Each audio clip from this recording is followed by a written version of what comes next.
साथ ही पुष्पगुच्छ द्वारा स्वागत करेंगे मधुर चितलांगिया जी, संपादक पूरब टाइम्स भिलाई छत्तीसगढ़।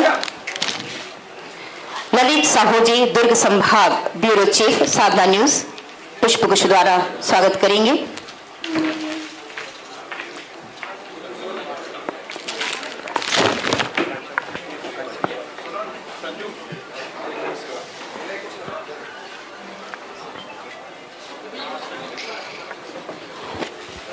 चलिए कल, आज और कल की परिपथ चर्चा को हम आरंभ करते हैं और चले चलते हैं आकांक्षा तिवारी जी, आर.के. गांधी एवं मधुर चितलांगिया जी के साथ।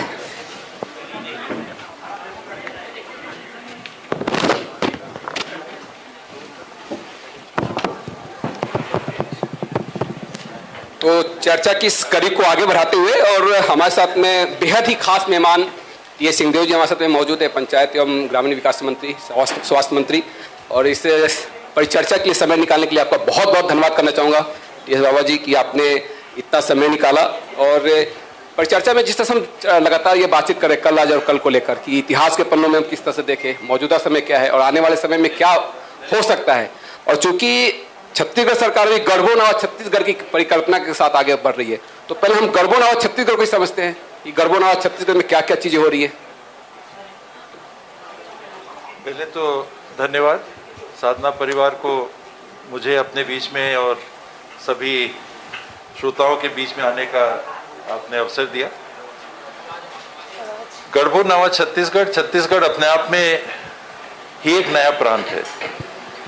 1 नवंबर 2020 को अस्तित्व में आया और राजनीति के परिवेश में पहले कांग्रेस की सरकार बनी 3 साल तक, उसके बाद 15 साल तक भारतीय जनता पार्टी की सरकार रही और फिर कांग्रेस को मौका मिला काम करने का। तो अपने दृष्टिकोण से नए छत्तीसगढ़ के गठन को कांग्रेस के दृष्टिकोण से, अपने विचारों के दृष्टिकोण से, अपने घोषणा पत्र के दृष्टिकोण से छत्तीसगढ़ को गढ़ने की बात, जिसमें छत्तीसगढ़ की परंपराएं आपने देखा कि सरकार ने अपने आप में लगता है कि छोटा कदम होगा, लेकिन त्योहारों को देखिए कि कितनी तरजीह दी। यहाँ की जो चलन है, यहाँ के रिवाज हैं, यहाँ के त्योहार हैं, उनमें छुट्टियां देना, उनको प्रोत्साहित करना, उनको सामने लाना, तो कोई रीजनलिज्म की बात नहीं कि छत्तीसगढ़ में किसी के लिए स्थान नहीं है, लेकिन छत्तीसगढ़ के लोगों को भी एक स्वाभिमान का आभास हो कि हम छत्तीसगढ़ के हैं। कहाँ है छत्तीसगढ़? हम लोगों ने ये महसूस किया कि आप पूछिए छत्तीसगढ़ के बारे में तो छत्तीसगढ़ के कई क्षेत्रों के बारे में बाहर लोग पूछते हैं कि कौन है, कैसा है छत्तीसगढ़, जंगलों का छत्तीसगढ़, नक्सलियों का छत्तीसगढ़।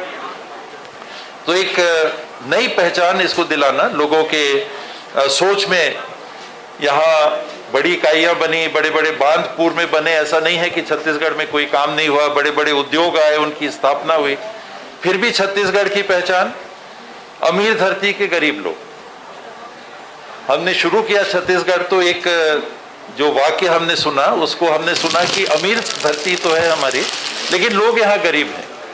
आकलन आप देखिए, रिजर्व बैंक ने आकलन किया कि देश में सर्वाधिक गरीबी रेखा के नीचे लोग कहाँ रहते हैं? छत्तीसगढ़ में। हमारा कंपटीशन झारखंड के साथ था, 39.4, 39.3, 39.1, एक बार में छत्तीसगढ़ नंबर 2 पे था, दूसरे बार में छत्तीसगढ़ नंबर 1 में था गरीबी के परिवेश में। तो धान का कटोरा, प्रचुर प्राकृतिक संपदा से भरपूर छत्तीसगढ़, और फिर भी गरीबी रेखा में देश में अव्वल प्रतिशत वाला छत्तीसगढ़। तो इसकी पहचान, नई पहचान, इसके नागरिकों के अस्तित्व की पहचान और उसके साथ छत्तीसगढ़ को आगे ले जाना, बच्चों को पढ़ाई के मौके मिले, पढ़ाई के मौके बाद रोजगार मिले, उद्योग भी आए, उद्यमी भी आए, व्यवसाय भी बढ़े और महिलाओं की भागीदारी बढ़े। सारी बातों का अगर समावेश करना है तो यही छोटे में गढ़बो नवा छत्तीसगढ़। और गढ़बो नवा छत्तीसगढ़ में जो अहम पड़ाव रहा वो ये रहा कि जब 2018 का जो चुनाव था, उस चुनाव के पहले जो आप लोगों के बीच जा रहे थे घोषणा पत्र को लेकर जो काम किया जा रहा था, क्योंकि इसके पहले सेशन में बात निकले सामने आ रही थी, कांग्रेस के वरिष्ठ नेता ये कह रहे थे कि हम लोगों के बीच में गए, उनसे समझा कि उनको क्या जरूरत है, क्या करने की आवश्यकता है, जिसमें आपका बहुत बड़ा योगदान रहा। प्रयास यही था जी। राहुल गांधी जी ने हम लोगों को एक लक्ष्य दिया था। हम घोषणा पत्र की बात सुनते हैं, उन्होंने शब्द इस्तेमाल किया था गुजरात के चुनाव में और उसके बाद जन घोषणा पत्र। उसका अर्थ हम लोगों ने ये निकाला कि जन घोषणा पत्र मतलब लोगों से जाके भी पूछो, उनके लिए होना चाहिए, उनका होना चाहिए, उनके द्वारा होना चाहिए, जो डेमोक्रेसी के परिभाषाओं को हमने बहुत सालों से सुना है। तो घोषणा पत्र को यहीं आपके साथ बैठ के बनाया जा सकता है। पूरे छत्तीसगढ़ राज्य के लिए यहाँ जितने लोग हैं उनके पास इतना अनुभव है कि हर फील्ड में वो सुझाव दे सकते हैं। हम यहीं बैठ के भी घोषणा पत्र एक्चुअली वास्तविक हमने देखा कि आप पुलियों के बीच में गए, रेलवे स्टेशन पे आपने चौपाल लगाई, बातचीत की, आपने संवाद निरंतर चलता रहा। सहभागिता एक पहलू था और दूसरा, मैं अगर रेलवे स्टेशन पे नहीं पहुंचता तो शायद दुर्ग रेलवे स्टेशन की बात थी कि डीजल वाले ऑटो वाले और पेट्रोल वाले ऑटो वालों में संघर्ष था। कौन कहां खड़ा होगा, किसको कहां पार्किंग मिलेगी, उसमें संघर्ष था। रायगढ़ के रेलवे स्टेशन में गए तो किस तरफ बैठेंगे, उनकी ऑटो रेलवे स्टेशन के उस पार रहेंगे कि रेलवे स्टेशन के इस पार रहेंगे। तो ये 45 साल के राजनीतिक अनुभव में मेरी सोच भी नहीं था। तो अगर उस स्तर पे जाके लोगों के बीच में जाके उनकी बातों को ना सुने और समझें, तो मुझे नहीं लगता है कि घोषणा पत्र में वैसा जगह, वैसी तरजीह या वैसा स्थान दिया जा सकता है। कूली हैं, हम लोग स्टेशन जाते हैं, वो सामान उठा के पहुंचा देते हैं, कर देते हैं, लेकिन उनकी समस्याएं क्या आ रही हैं कई लोगों को पता होगा। मुझे जानकारी नहीं थी इस बात की कि उनको सामान नहीं मिल रहा है पहुंचाने का। गाड़ियां कई बार एक प्लेटफॉर्म में रुकवाई जा रही थी ताकि उनको 2 नंबर से 1 नंबर में लाना पड़े। 1 नंबर में गाड़ी उतरेगी तो लोग आजकल ट्रॉली बैग्स हैं वो लेके चल देते हैं। कूली को क्यों पैसा दें, 10 रुपया, 50 रुपया, 100 रुपया। तो ठेका सिस्टम लागू हो रहा है, सामान उन लोग दूसरे लोग ढोएंगे तो कूली क्या करेगा। कई ऐसी बात, उनके रहने की जगह, उनके बैठने की जगह, जो मेरी सोच में कम से कम मेरी जानकारी में भी नहीं थी। तो ये अवसर मिलता है कि जब लोगों के बीच में आप जाओ तो बहुत सारी बातें जो धरातल की रहती हैं, ग्राउंड की रहती हैं, उससे वाकिफ होने का मौका मिलता है। वो जो वाकिफ होने का मौका मिला, आप उसमें कितना सफल हो पाए, उनकी बातों को, उनकी मांगों को? मुझे लगता है कि घोषणा पत्र में अधिकारी थे, कर्मचारी थे, युवाओं की बातें थी, मेडिकल कॉलेज के स्टूडेंट्स की बात उनके बीच में गया तो उन्होंने कहा कि हमको परहेज नहीं है गांव में जाने का, लेकिन गांव में हमको आप भेजोगे, वहां उपकरण नहीं है जिससे हम जांच करें, तो हम गांव में जाके करेंगे क्या। आप लोग कहते हो कि बड़े शहरों में पढ़ के ये बच्चे प्राइवेट में जाना चाहते हैं, पर आप पहले ये तो देखो कि हमको आप जब गांव में भेजेंगे तो वहाँ उपकरण है क्या कि जो स्किल हमने 5 साल पढ़ाई के बाद लिया है उसको हम उपयोग में भी ला सके। तो ऐसी बहुत सारी बातें थी और मुझे लगता है कि घोषणा पत्र जिसको हम लोगों ने पहल करके, साथियों ने पहल करके लोगों से मिलकर बनाया, फिर प्रदेश कांग्रेस में उसका विश्लेषण हुआ, फिर AICC में गया, राहुल जी तक गया, वहाँ से अनुमोदित होके आया कि आप इसको घोषित करें। तो लोगों को लगा कि हाँ वाकई में हमारी बात भी कहीं इसमें समाविष्ट है। जिनसे इंटरेक्शन हुआ, अगर आपने मितानिन बहनों के लिए कहा कि हम 5,000 रुपये आपको देंगे, आज उसके लिए स्ट्राइक चल रही है, लेकिन उनके मन की जो बात थी उसको स्थान वहां पर इंटरेक्शन के बाद मिला।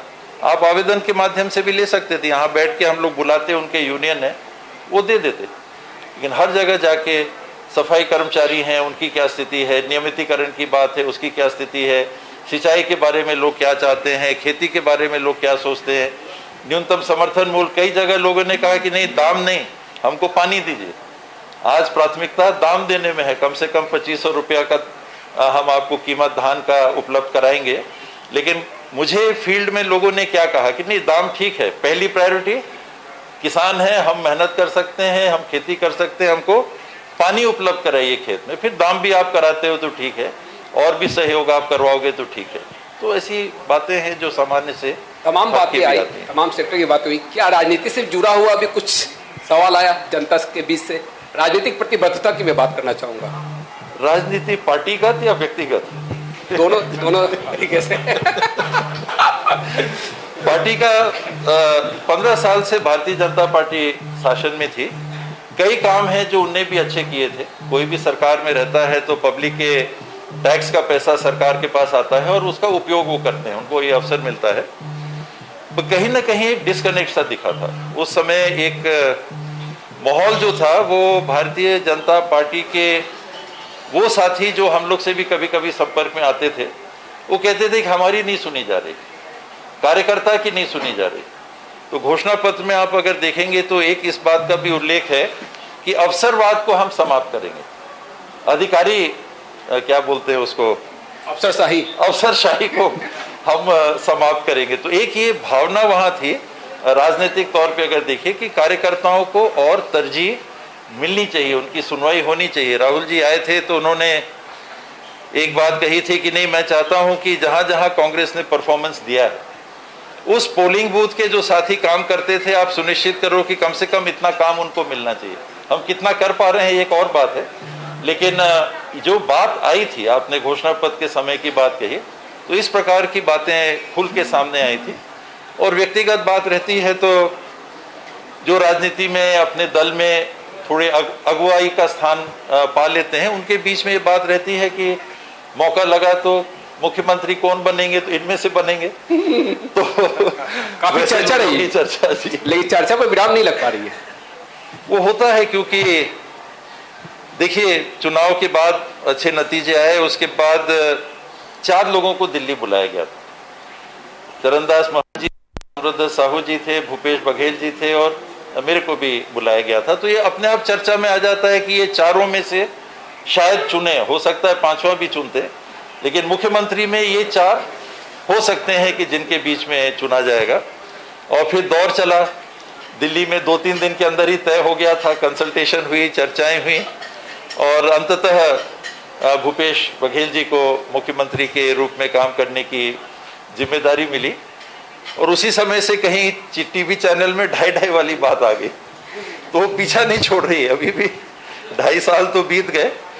तो ये संभावनाएं रहती हैं, ये बातें हाईकमांड के पास। 3.5 साल हो गए और विपक्ष को बैठे बैठे मुद्दा मिल गया है।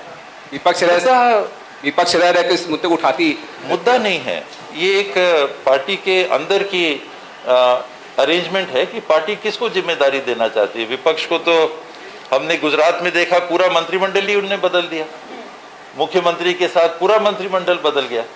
भाजपा ने उत्तराखंड में हमने देखा कि 5 महीने में 3 मुख्यमंत्री जिम्मेदारी दी, अंततः चुनाव में उनको लाभ मिला।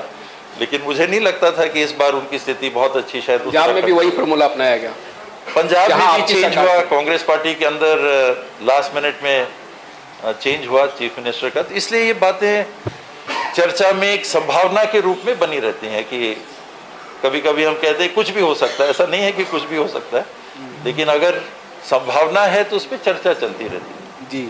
लेकिन क्योंकि विपक्ष इस पर काफी बातचीत करती रहती है, विपक्ष गाहे बगाहे इस पे जानना चाहती कि स्थिति क्या है।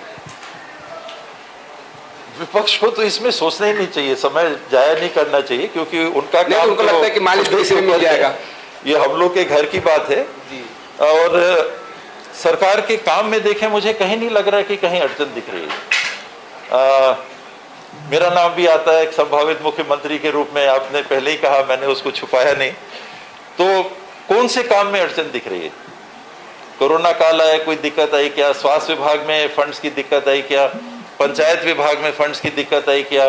पंचायत विभाग में देश में PMGSY में टॉप परफॉर्मर छत्तीसगढ़ है, 2 साल लगातार पहला स्थान छत्तीसगढ़ को मिला, और अवार्ड छत्तीसगढ़ को मिल रहे हैं। स्वास्थ्य के क्षेत्र में छत्तीसगढ़ को अवार्ड्स मिल रहे हैं। काम में कोई अड़चन आ रही हो, GST के कलेक्शंस में छत्तीसगढ़ पीछे नहीं है, जो अपने संदर्भ में मैं विभाग की बात कह रहा हूँ। तो ऐसा नहीं है, बाकी चर्चा रहती है, राजनीति है, थोड़ा मिर्च मसाला बने रहना चाहिए, चटपटा बात बने रहना चाहिए, तभी तो ठीक रहता है। लेकिन आजकल ये राजनीति अवसरवाद आपको लगता है काफी बढ़ गया है, अवसरवाद हर जगह। अवसरवाद नहीं है, मैं समझता हूँ कि संभावनाएं हैं। कोई एक स्थिर तालाब हो जो कि पानी उसका बह ना रहा हो, वो एक परिकल्पना मानिए कि स्थिर है, ये रहेगा, ऐसे ही रहेगा। और दूसरा बहती हुई नदी है, पानी चलता रहता है, पानी नया पुराना होता रहता है। तो ये दोनों के बीच में गंभीर निर्णय होते हैं कि मुख्यमंत्री राज का कौन हो, कोई हल्की बात नहीं होती। तो हाईकमांड भी, जो सीनियर लीडर्स हैं, बहुत सोच के इस बात में फिर निर्णय करते हैं। तो निर्णय अलग अलग होते हैं बाबा। कल, आज और कल, इस पे ये परिचर्चा है। शुरुआत आपके राजनीतिक जीवन से भी मैं करना चाहूँगी, क्योंकि वो कल कैसा रहा, और एक जो महत्वपूर्ण कड़ी है आपके जीवन से जुड़ी हुई कि एक पत्र आपको लिखा गया था कि राजनीति में प्रवेश ना करें। ये किसका पत्र था, जानना भी चाहेंगे, हमारे दर्शक भी हैं। और इसके अलावा जब वो पत्र मिला और उसके बाद जो राजनीतिक सफर आपका शुरू हुआ, वो कैसा देखते हैं आप? ये आपने सही जानकारी रख के सही सवाल पूछ दिया। मैं राजनीति में आने में भरपूर परहेज करता था। आज भी लगता है कि पता नहीं मैं फिट हूं कि नहीं, जिसे राजनीति कहा जाता है। काम करना मुझे अच्छा लगता है, मौका मिले काम करने का तो मुझे अच्छा लगता है। अंबिकापुर नगर पालिका के चुनाव हो रहे थे, मैं उसमें भागीदार नहीं था। जैसे मैंने बताया, मुझे राजनीति से बेहद परहेज था। मैं दूर रहना चाहता था राजनीति से, घर का काम देखता था।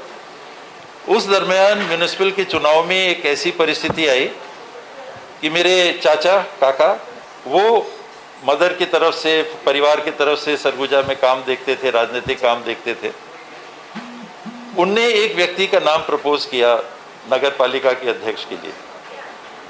वहां किन्हीं निजी कारणों से मुझे थोड़ी सी आपत्ति थी, तो मैंने कहा काका साहब ये नहीं, किसी और को कर दीजिए।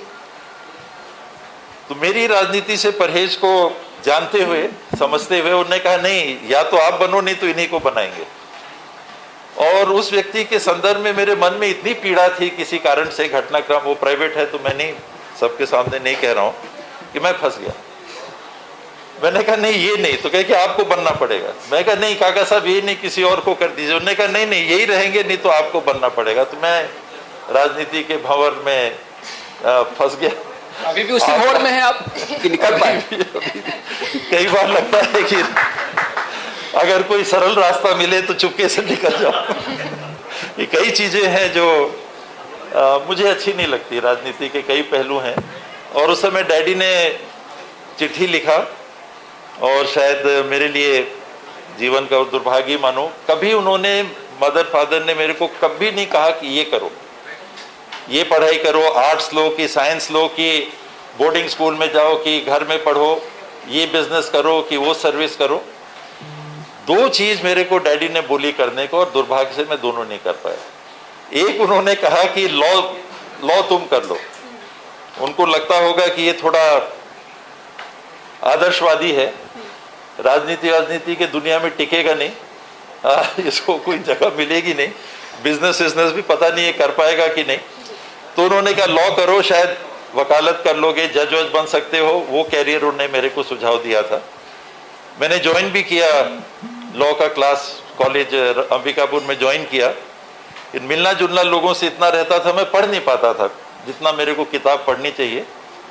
उस समय के हिसाब से डिग्री मिल जाती, जो सेटअप और सेटिंग उस समय की थी, पक्का है डिग्री मिल जाती, लेकिन मैंने फिर लॉ कंटिन्यू नहीं किया। दूसरी बात डैडी ने कही थी ये चुनाव के समय कि तुम राजनीति में मत आना, लिख के उन्होंने पत्र भेजा था। आपकी जानकारी बिल्कुल सही है, पर मैं वो भी बात उनकी नहीं मान पाया, और नहीं मानने के कारण आज आप लोगों के साथ, सबके साथ बैठा हूँ। डेस्टिनेशन यही लाना था, डेस्टिनेशन ने यही तय कर रखा था। मैं उतना भाग को भी जिसको कहते हैं उतना नहीं मानता जी, क्योंकि करना आदमी को रहता है। तो मैं ये कह दूं कि सिर्फ भाग की वजह से हो गया, अंततः निर्णय तो मैंने लिया, तो भाग को दोष क्यों देना। हाँ, तो मैंने ही किया कि नहीं मैं लड़ूंगा। डैडी भी कह रहे हैं मत आओ राजनीति में, फिर भी मेरे मन की जो पीड़ा थी, टीस थी, मैं उसको पार नहीं कर पाया। तो वो निर्णय अपना रहता है। कोई हो ऐसा भाग्य का चक्र जो सबके जीवन को वैसा प्रभावित करता है, तो मैं नहीं कह सकता। तो मुझे लगता है कि अंततः निर्णय मेरा ही था, और जो मैंने निर्णय लिया उसमें फिर अच्छे से काम करो, फिर रोना धोना नहीं कि मेरा मन नहीं है, ये नहीं है। फिर आ गए हो तो अच्छे से काम करो। हमने बीते कल की बात की, मौजूदा समय की बात की, आने वाले समय में आप अपने आप कहाँ फिट पाते हैं? जो काम मिलेगा वो करेंगे, जो परिस्थिति बनेगी। इसमें कई स्थितियां बन सकती हैं, उसमें परिस्थिति कैसी बनती है उस हिसाब से जो काम मिलेगा वही तो कर पाऊंगा। जी जी। ये कल जिसका आपने जिक्र किया, चिट्ठी से लेकर के जो सफ़र 2018 चुनाव तक से और उसके बाद फिर मंत्री बनने का सफ़र, ये तो आपने बताया, लेकिन जो आज, क्योंकि हमारी परिचर्चा का मूल विषय है कल, आज और कल,